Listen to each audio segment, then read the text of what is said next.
anigu hore lo kale uma dhaqan jirin oo looha kale ma aqoonin tan hadda un bay ugu horeysaa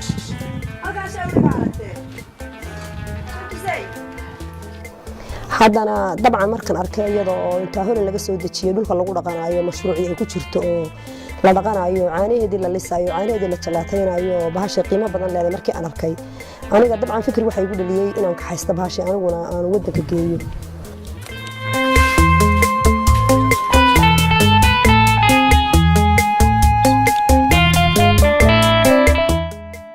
horta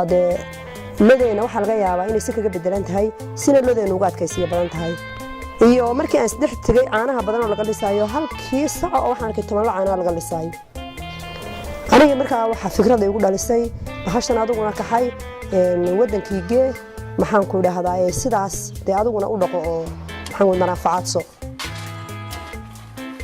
marka aan isu barbar dhigay inta 5 saac laga liso hal saac baa laga lisayo midana